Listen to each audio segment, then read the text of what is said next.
Ndugu zangu Waislamu, siku ya leo inshallah tutazungumzia juu ya jambo la kusema ukweli, lakini pia kuacha kusema uongo. Ndugu zangu Waislamu, tumcheni Allah kwa kujitahidi sana kuacha kusema uongo na badala yake kuzungumza maneno ya haki, maneno ambayo ni ya ukweli, kwa sababu hili ni miongoni mwa mambo ambayo Allah na mtume wetu Muhammad sallallahu alaihi wasallam ametuamrisha tushikamane nayo.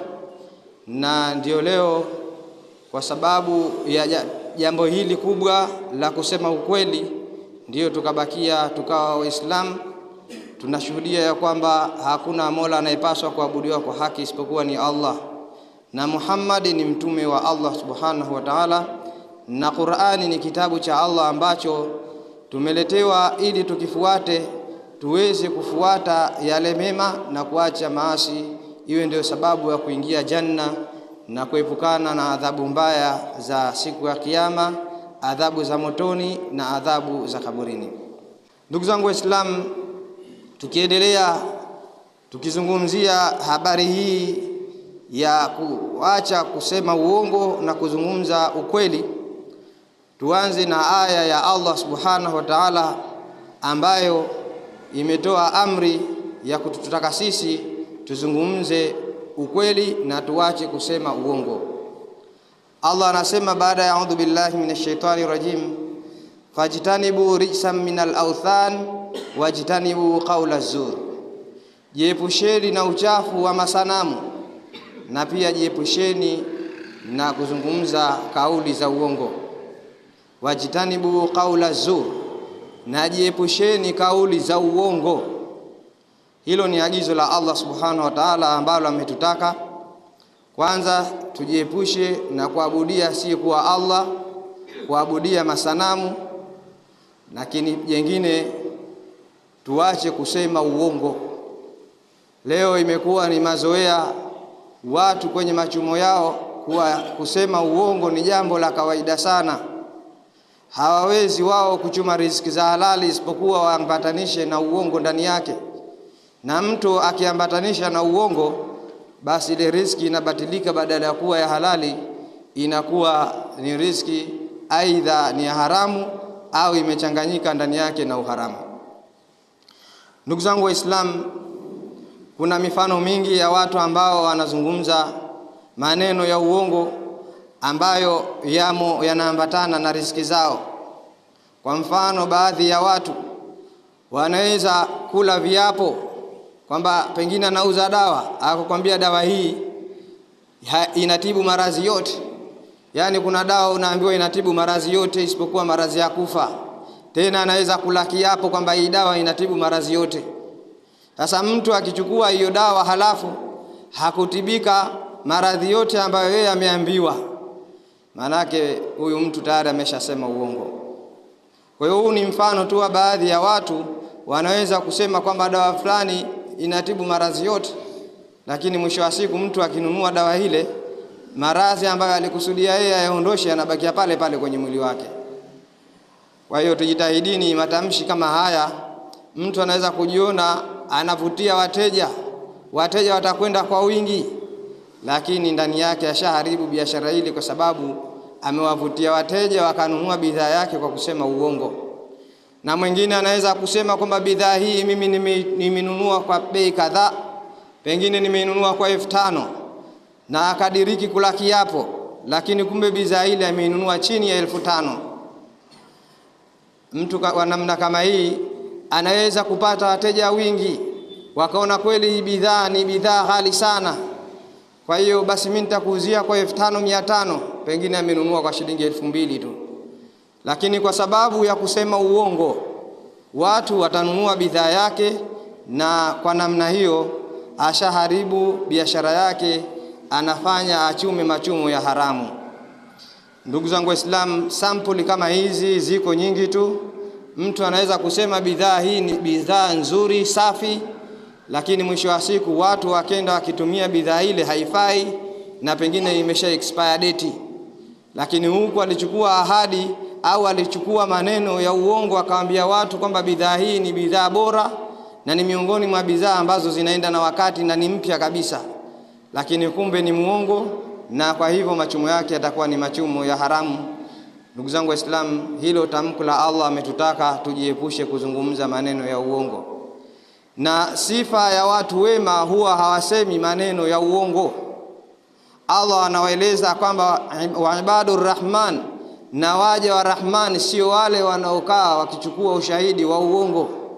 Walladhina la yashhaduna zur wa idha marru billahwi marru kirama, na wale ambao hawatoi ushahidi wa uongo, wanapofikia pahali wakaambiwa waseme jambo umelionaje, akazungumza uongo. Waja wema hawana sifa ya kusema uongo katika ushahidi na katika mambo mbalimbali, bali mja mwema anatakiwa azungumze ukweli, azungumze haki kwa kadiri anavyojua yeye. Kama jambo hujaliona usijisemee tu. Kuna watu leo wanawaenezea wenzao maneno au maovu kwamba wamefanya maovu kadhaa na kadhaa na kadhaa, lakini mwisho wa siku kumbe sio kweli, bali ni uzushi wameuzua. Na ndugu zangu Waislamu, uzushi ni kiwango cha juu cha uongo. Maana ule uongo una hali mbalimbali. Kuna uongo wa kujipatia wewe maslahi au kuepukana na mabalaa, lakini kuna uongo wa kuwasababishia wenzako madhara. Kuna uongo ambao wewe unawadhuru wengine, au uongo ambao ukizungumza mwenzako anakosa maslahi. Na ndio maana mpaka kuna uongo ambao watu wanamzulia Allah subhanahu wa ta'ala uongo, wakasema ya kwamba Allah ana mtoto, au Allah amezaa, Allah ana mke na kadhalika. Kwa hiyo maneno kama hayo ni maneno ya kuzua na ni maneno makubwa sana. Uzushi wa namna kama hii basi ni uzushi ambao umefurutu mipaka. Kwa hiyo kuzua ni jambo kubwa zaidi kuliko kusema uongo wa hali ya kawaida. Na wote ni uongo. Uongo ni uongo na uzushi ni uongo zaidi. Ndugu zangu Waislamu, tujiepusheni na kuzungumza maneno ya uongo, kwani mtu ambaye anaendelea kusema uongo, anadumu na kusema uongo, huyo atakuwa yumo katika dalili miongoni mwa dalili za mtu mnafiki. Moja katika dalili ya kumjua mtu mnafiki au dalili ya mtu mnafiki basi ni kuzungumza kauli za uongo. Ikiwa mtu ana tabia kwenye maneno yake kuzungumza maneno mara kwa mara uongo, ina maana kwamba huyo anayo moja katika dalili miongoni mwa dalili za unafiki, kama ambavyo Mtume wetu Muhammad sallallahu alaihi wasallam ameshaeleza, ayatul munafiq thalatha, alama za mnafiki ni tatu. Idha hadatha kadhaba, anapozungumza husema uongo. Kwa hiyo kawaida yake yeye akizungumza hafiki maneno 10 tayari ameshazungumza ndani yake uongo. Ndugu zangu Waislamu, tumwogopeni Allah, ili tumcheni Allah, ili tusiwe miongoni mwa watu wenye sifa ya unafiki, kwamba kauli zetu nyingi tunazozungumza hazina ukweli ndani yake. Unaweza kumwambia mtu unaitwa pahali, kumbe ala haitwi. Unaweza kumwambia mtu uitwi pahali, kumbe anaitwa. Yani kinyume tu, mtu anazungumza kinyume na vile ambavyo inatakiwa azungumze. Ndugu zangu Waislamu, tujitahidini kuchunga kauli zetu na maneno yetu, tusije tukafeli katika sehemu ya kumcha Allah moja, basi maneno yetu yawe ni maneno ya ukweli, hususan katika maneno makubwa ambayo moja miongoni mwa maneno hayo ni kuzinakili aya za Allah subhanahu wa ta'ala. Miongoni mwa watu wanakosea kwa kutafsiri aya za Allah subhanahu wa ta'ala kwa kumsemea Allah uongo. Wengine kwenye zile tafsiri zao wanatafsiri kwa matakwa yao binafsi. Pengine aya imezungumzia jambo fulani, lakini yeye akawaacha jambo lile akazungumzia kwa matakwa yake tu, akafika pahali akajihalalishia haramu. Hii hapa ni haramu, Allah anasema kwamba jambo fulani haramu, yeye akasema hili halali. Na lile jambo ambalo Allah amesema halali, yeye akafika pahali akasema hili ni haramu. Anakuwa yuko kinyume. Ndugu zangu Waislamu, hizo ni miongoni mwa ishara za watu wanafiki, hususan kumzungumzia Allah jambo ambalo hajalisema. Allah anasema, innama yaftaril kadhiba alladhina la yu'minuna biayati llah wa ulaika humul kadhibun, hakika ya waongo ni wale ambao kupinga aya za Allah, wale ambao wanazikataa aya za Allah. Aya anazungumzia hivi, yeye anazungumzia vingine. Innama yaftari alkathiba alladhina la yu'minuna biayati llah, wasioziamini aya za Allah. Allah anaeleza vingine na mwingine anaeleza anapotaka yeye mwenyewe. Kwa hiyo hao hasa ndio waongo waliokusudiwa, lakini sio hao ni waongo wakubwa zaidi. Waman adhlamu mimman iftara ala Allahi kadhiba, kuna dhalimu mkubwa zaidi kuliko yule anayemzulia Allah uongo. Au kadhaba biayati, au akazikadhibisha aya za Allah. Kwa hiyo miongoni mwa makosa makubwa ni kuzikanusha aya za Allah. Kuna watu wanazikanusha aya za Allah kwa vitendo. Yani kwa mfano wanaenda kwenye maasi. Kuna wengine hudiriki kusema kwa maneno, lakini wengine kwa vitendo vyao ambavyo wanadumu kwenye maasi. Mtu anaweza kufika pahali akasema ulevi kwake ni halali kwa sababu anaona analewa kidogo tu, akahalalisha haramu iliyoharamishwa na Allah kwa sababu ya matamanio yake binafsi. Ndugu zangu Waislamu, tumcheni Allah na tumwogopeni Allah, tusije tukawa miongoni mwa watu wanafiki kwa kutafsiri aya tunavyotaka wenyewe, lakini pia kuzipindua uhalisia kwa sababu ya maslahi tu ya kidunia, tukaacha kuangalia maslahi ya akhira. Ndugu zangu Waislamu, Allah anasema ya ayyuhalladhina amanu taqullaha wa qulu qawlan sadida, enyi Waislamu mcheni Allah na mzungumze maneno ya ukweli. Hilo ni agizo la Allah, ametutaka ya kwamba tuseme maneno ya ukweli. Kinyume chake tuache kuzungumza maneno ya uongo. Kwani tunaposhikamana na ukweli inatupelekea kutengenea kwa vitendo vyetu. Yuslih lakum a'malakum, inakuwa ndio sababu ya Allah kututengenezea vitendo vyetu. Mambo yetu yanapokuwa yanaharibika, wewe dawa yake moja ni kwamba ushikamane na ukweli. Lakini ukianza kushikamana na uongo, basi elewa ya kwamba utaanza kuharibikiwa kuanzia duniani. Na tumuombe Allah tunusuru na maharibiko ya akhira ambayo ni mabaya zaidi. Kwa hiyo Allah anatuambia ya kwamba yuslih lakum a'malakum wa yaghfir lakum dhunubakum, na kama kuna makoseo mapungufu ambayo tulikuwa tumeyafanya, basi kwa kule kushikamana na ukweli inakuwa ndio sababu ya kufutiwa na kusamehewa madhambi yetu. Waman yuti'i Allaha wa rasulahu faqad faza fawzan adhima, na anayemtii Allah na mtume wake Muhammad sallallahu alaihi wasallam, basi huyo amefuzu kufuzu kulikokuwa kukubwa kabisa. Miongoni mwa kumtii Allah basi ni kuacha kusema uongo na kushikamana na kusema ukweli.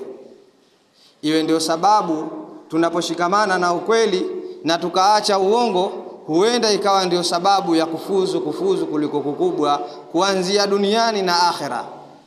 Ndugu zangu Waislamu, ikiwa tutashikamana na kusema uongo, basi tujue ya kwamba ndio sababu ya kuingia kwenye moto wa jahannam. Kwani hiyo ni ahadi ya Allah subhanahu wa ta'ala, kwamba mtu anayezungumza ukweli siku zote ndio sababu ya kuingia janna, na ndio sababu ya kupata radhi za Allah subhanahu wa ta'ala, na ndio sababu ya kutengenekewa mambo yetu duniani na akhera. Ndugu zangu Waislamu, tushikamane na ukweli, na kama tutashikamana na uongo, basi tujue ya kwamba Allah hatotuongoza kwenye mambo yetu kuanzia ya duniani, lakini pia hatotuongoza kuingia kwenye janna.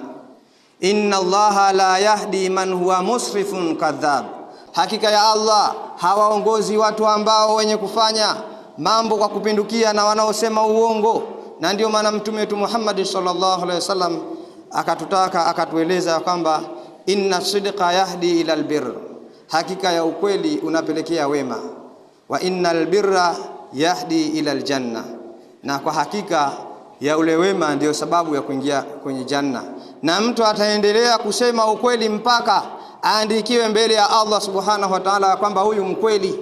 Hata akifikia hatua ameandikwa mbele ya Allah kwamba huyu mkweli, tayari amepata daraja kubwa.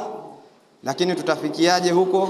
Ni kujitahidi kuacha kuzungumza uongo, ibakie kusema ukweli tunapokuwa tunakutana, na pia katika ibada kumwabudu Allah, kuacha maasi na kujitahidi kuona lile asi tuseme kwamba hili ni asi. Na Mtume Muhammad sallallahu alaihi wasallam akaendelea kusema tena, wa innal kadhiba yahdi ila alfujur, na hakika ya uongo hupelekea maovu, hupelekea uovu. Wa innal fujura yahdi ila an-nar, na hakika ya uovu hupelekea kwenye moto. Ndugu zangu Waislamu, mtu anayesema uongo hupelekea kufanya maovu na hatimaye hupelekea mtu huyu kuingia kwenye moto wa Jahannam. Ukizungumza maneno ya ukweli, basi watu wote wanaweza kubaini kwamba anayoyafanya au anayoyasema ni ya kweli. Na kama mtu muongo, watu watafika pahali watabaini tu kwamba fulani ni muongo, kwa sababu kawaida yako wewe utakuwa unashikamana na uongo muda wote. Ndugu zangu Waislamu, nitoe kisa kimoja cha wanawake wawili ambao mmoja alizungumza ukweli na mmoja akazungumza uongo. Katika wakati wa Nabii Suleimani alayhi salam, kulikuwa na wanawake wawili. Wale wanawake walikuwa wanakaa kwenye nyumba moja. Siku moja usiku, watoto wakiwa wamelazwa kwenye kitanda kimoja, mmoja akamwangukia mwenzake akafa. Sasa mama mmoja katika wale mama wawili, yule ambaye mwanawe amekufa, akaiona ile hali usiku. Alichokifanya, akambadilisha nafasi aliyokuwepo yule mtoto wake yeye ambaye amekufa, akamweka kwenye nafasi ya mtoto ambaye yuko hai. Asubuhi kulipokucha, wakati wanaangaliwa wale watoto, yule mama ambaye mwanawe ameshakufa akabadilisha, akasema mwanangu ni huyu aliye hai. Na yule mama ambaye yeye mwanawe hajafa yuko hai akasema hapana, mwanangu ni huyu aliye hai. Wakahitilafiana. Walipohitilafiana, ikabidi kesi ipelekwe kwa Nabii Suleimani alayhi salam aihukumu kwamba kuna mmoja mwanawe ameshakufa na mmoja mwanawe yupo hai. Kwa hiyo toa hukumu ewe Suleiman kuhusiana na habari hii. Alichokifanya Nabii Suleimani alayhi salam, alisema leteni upanga nimkate huyu mtoto aliye hai pande mbili. Wewe mama unayesema mwanawe yupo hai na wewe unayesema yupo hai, kila mmoja achukue ubale wake. Wewe utachukua ubale wa kulia na wewe utachukua ubale wa kushoto. Sasa mmoja katika wale akaumia sana na akalia sana. Akasema mimi nasamehe, mwacha mchukue huyu mtoto. Mimi namsamehe, ni mwanawe, mwacha achukue. Yule mmoja akasema nakwambia mwanangu kweli huyu, si unaona? Asingesema huyu. Nabii Suleimani alayhi salam baada ya fatwa ile ya kusema apasuliwe, akate pande mbili kabla kupasuliwa, akagundua kwamba yule anayesema kwamba huyu ni mtoto wake sio mtoto wangu, yani kubadilisha juu ya kuwa ni mtoto wake, lakini akalia sana na akaumia sana kwa kuuliwa mtoto yule. Akasema mwacha achukue huyu mtoto. Akasema huyu ndiye mama wa huyu mtoto, nachukua mwanao, na wewe unayesema kwamba apasuliwe, wewe huyu sio mwanao. Ndugu zangu Waislamu, huo ndio uongo na ukweli, kwamba ukweli siku zote utabainika tu. Wewe fanya utakapofanya, lakini ukweli kuna siku hata ukauzuia hauzuiliki. Itabainika kwamba huyu anazungumza ukweli na huyu hapa anazungumza uongo, na njia ya muongo ni fupi. Kuna siku watu watabaini kwa unayoyazungumza ni ya uongo, na zaidi watakwenda kubaini siku ya kiyama kwamba wapi ni wa kweli. Liyubayina lahumul ladhina yakhtalifuna fihi waliyubayina alladhina kafaru annahum kanu kadhibin. Allah atakwenda kuwabainishia watu hitilafu walizokuwa nazo duniani, lakini pia atakwenda kuwabainishia makafiri juu ya ule uongo wao waliokuwa nao kwenye dunia. Bila shaka Allah atatubainishia ni nani muongo na ni nani mkweli. Ndugu zangu Waislamu, tumcheni Allah kwa kujitahidi kuzungumza maneno ya ukweli na kuacha kuzungumza maneno ya uongo. Leo imekuwa ni kama fashion, mitindo ya kawaida watu kuzungumza maneno ya uongo. Mtu anaweza akawepo hapa akasema mimi nipo kwenye mtaa mwingine, na ilhali hayuko kwenye huo mtaa anaosema yeye. Inaonekana ni jambo la mazoea. Watu wakipiga simu hawazungumzi uhalisia yeye yuko wapi, wanabadilisha mantiki yake. Ndugu zangu Waislamu, kuna wengine huchukua nafasi za kazi ambazo si za kwao kwa majina ya watu kwa kusema uongo. Yani anaweza kwenda na cheti fake, cheti bandia, akasema yeye amesoma, amemaliza degree au amemaliza master au cheti. Hana chochote alichonacho, lakini kwa sababu ya matamanio ya duniani, kwa sababu ya matakwa yake binafsi, anakwenda kupeleka cheti bandia, cheti ambacho ni cha mwenzake ili aonekane naye amesoma. Ndugu zangu Waislamu, Leo uongo umeonekana ni jambo la mazoea. Mtu hawezi kuchuma riziki zake isipokuwa mpaka aseme uongo. Kuna baadhi ya watu wanawezekana mpaka alorithi na kutoka kwa babu na mababu umemalizia hapa, lakini anakwenda kusema hapana, sisi tangu tukumbuke tunalima eneo hili hapa. Na pengine wewe kwa sababu mdogo utasema basi sawa, hakuna shida, si unatuambia kwamba unafika hapa sawa, lakini jua ya kwamba jukumu hilo utakwenda kulibeba mbele ya Allah subhanahu wa ta'ala kwa kuwaporea wenzako ardhi kwa kusema uongo kwamba wewe ulirithi sehemu fulani na sio kweli. Ndugu zangu Waislamu, leo mpira imefika hatua watu wanasema mpaka uongo, wanaacha wake zao. Anaweza kusema mtu kwa sababu ya timu yake anaipenda sana akasema mke wake sio mke wake, lakini alafu anaenda kulala naye. Ndugu zangu Waislamu, huu ni uongo. Na kuna wengine waongo wanahofia kuongeza wake wawili wake zao wakagundua, basi pia anasema na yeye kwamba hajaoa, yanaenda kusema pahali kwamba hana mke. Ndugu zangu Waislamu, huu ni uongo. Na kuna mwingine, yani kuna uongo wa namna nyingi tu. Mtu anaweza kumkana mke wake, na kuna mwingine anaweza kumkana mume wake, alimradi hivyo tutabu. Wengine wanakana baba zao na mama zao, wanasema uongo. Ndugu zangu Waislamu, tuache tabia ya kusema uongo, kwa sababu haya hayaishilii duniani. Wewe ukizungumza ukimkana baba kwa kusema uongo, lakini unashangaa na mkana baba yake, lakini kwenye taarifa ya vyeti inaendelea kusoma jina la baba yake. Inakuwaje unamkana baba yako lakini huku huwezi kumkosa baba yako kwa sababu silsili ya vyeti vyako unatumia baba yako? Ndugu zangu Waislamu, tumcheni Allah na tumuogope Allah kwa kujitahidi kusema ukweli. Tuache kujichumia riziki za haramu kwa sababu ya kusema uongo ndani yake, au kuchanganyisha ukweli na uongo ili mradi wewe upate tu. Unaweka mkataba, tunajenga barabara fulani, tunajenga nyumba fulani, tunajenga shule fulani kwa bilioni 50, lakini mwisho wa siku unajenga kwa bilioni 5. Zile bilioni 45 zimeenda wapi? Umesema uongo kwa kusaini mikataba feki. Baadhi ya watu wasiokuwa na uaminifu wanafanya mfano wa tabia kama hii, kusaini mikataba feki ambayo inapelekea yeye sasa kuingia kwenye machumu ya haramu. Atakacho kichuma ni haramu. Ndugu zangu Waislamu, kama wapo watu wa namna kama hii, basi wajue ya kwamba jambo hili litapelekea kuwaingiza kwenye moto wa Jahannam. Ndugu zangu Waislamu, na kuhusieni kumuogopa Allah na kusimama na ukweli, kuacha kuuziana vitu kwa ghushi. Hususan baadhi ya watu wanauziana vitu kwa ghushi, kitu anajua kwamba hichi kitu ni kibovu, lakini anaenda kumuuzia mwenzake kwa sababu ya maslahi na anampa mtu sifa nzuri. Tabia hii si tabia ya Uislamu. Kama Mtume wetu Muhammad sallallahu alaihi wasallam aliulizwa kwamba je, muumini anaweza kuwa moga? Akasema ndio, muumini anaweza kuwa moga. Je, muumini anaweza kuwa bahili? Ndio, muumini anaweza kuwa bahili. Akaulizwa je, muumini anaweza kusema uongo? Akasema muumini hawezi kusema uongo. Yani angalia uzito, bahili kazungumza mpaka kwenye Qur'ani kukemewa juu ya ubahili wake. Na mtu moga kazungumziwa kwamba msiogope yote isipokuwa Allah subhanahu wa ta'ala. Lakini wote hawa kaambiwa Muislamu anaweza kuwa bahili, Muislamu ndio anaweza kuwa bahili na Muislamu anaweza kuwa moga. Lakini Muislamu hawezi kuwa muongo. Tabia ya uongo sio tabia ya Uislamu. Kwa hiyo anayeshikamana na tabia ya uongo ameshikamana na tabia ya kikafiri au ameshikamana na tabia ya wanafiki. Kama tulivyozungumza mwanzo kwamba miongoni mwa alama za mnafiki ni kusema uongo. Kwa hiyo sifa ya Muislamu wa kweli huwa hasemi uongo. Ndugu zangu Waislamu, Allah anatuambia ya ayyuhalladhina amanu taqullaha wa kunu ma'as sadiqin. Enyi Waislamu, mcheni Allah na kuweni miongoni mwa wasemao ukweli.